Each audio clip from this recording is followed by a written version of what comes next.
just walking through the woods behind Cliff Village. There's Brian running across up the path and coming towards us, and there's the river just running along beside the path. And the noise you can hear is that traditional noise of somebody mowing their garden. As you can see, it's a glorious summer day.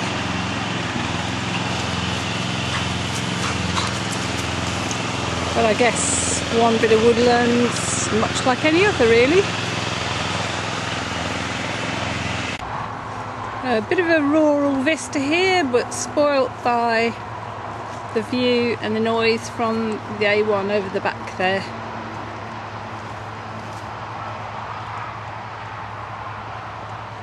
Just it's nice to have some farmland so close to home.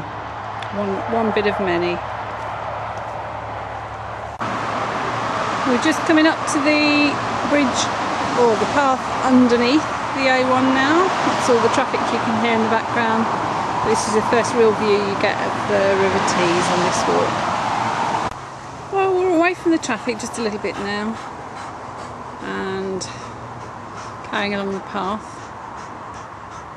But just to give you a view of the arable land that's around here. Lovely, lovely fluffy clouds. It's one of those great days for that.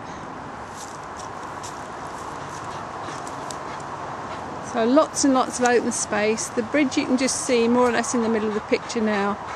That's where, if I go a circular walk, I go back across over the top of the A1 and then back down into Cliff Village, where I told you about last week.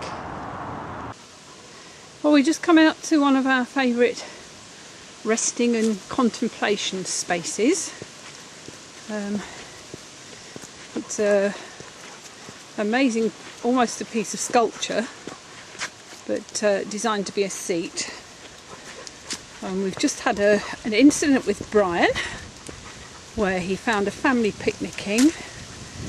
He can't resist food, so he raced up and snatched the sandwich out of the man's hand. So he's in disgrace and on the lead, probably for the rest of the walk. You bad dog. So I shall sit on this here super seat and get my equilibrium back. Well, I think you'll be able to see here that where your river's blue but looks brown, our river actually is brown. I think it's something to do with whatever is in the hills where they come down from, the peat and so on. Well, we're out of the trees now, into the open, and more farmland, and you can see the permissive path through the field. If you want to cut the walk short, then you can just cut through there, but if you prefer a bit more of a walk, you just carry on along this path here. No picnickers, so evil dog is off the lead, who knows how long for. Well, as you can probably see, the river's quite low at the moment, but still fairly fast moving. Just how Brian likes it. And that's looking back the way we've just come. But often the water is right up to where you can see the pebbles end. See, the blackberries are starting to ripen. I should be along in a couple of weeks to have my pick. There's loads of places around here where you can pick wild blackberries. In fact, I actually passed somebody just this morning, a mum and her son, picking blackberries. Well, we've left the river behind just a little bit. I'll just show you where we've come from. That's the woods that we were walking through earlier on. But you can see how the sort of path just changes atmosphere and foliage and everything as you go along. And then the river is actually over to the left, somewhere over there now, because it comes round in a big loop. Nice sky, look at that. I've got a horrible feeling that you're not going to be able to see this, which is a great shame. Oh, Brian! You might have been able to see it, but dear little Brian disturbed it with a very pretty butterfly. Bloody dog. Farmer busy with his tractor. And all the seagulls following behind to see what he's going to dig up for them.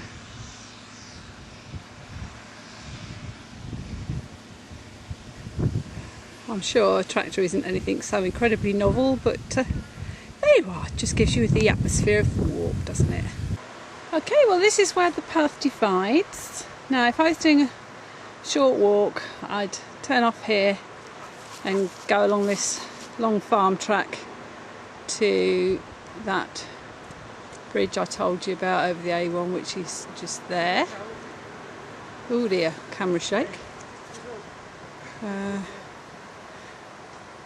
But because I'm adding an extra loop to my walk, I'm going along there. But not at that speed or in those clothes. Right, well, we're behind the village of Merrybent now, the preserve of Darlington's fishing club, although they fish all along this river, which is a pain with Brian because he raids their camps and eats their maggots and their spam and their bread, and causes all kinds of havoc and gets shouted at. You see the wheat's really ripening beautifully, probably ready for cutting very soon.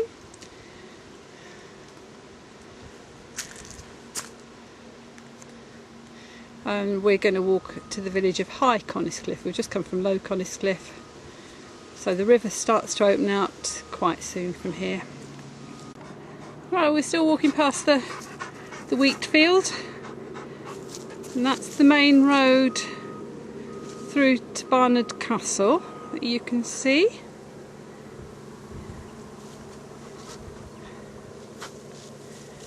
And on the horizon you can just see somewhere there a spire. That's where we're aiming for. That's the church at High Coniscliffe. And typical of our current health and safety fixation in this country, you know, I think we all know that riverbanks can be a bit dodgy, but there you go. We all have to take extra care because we all need nannying.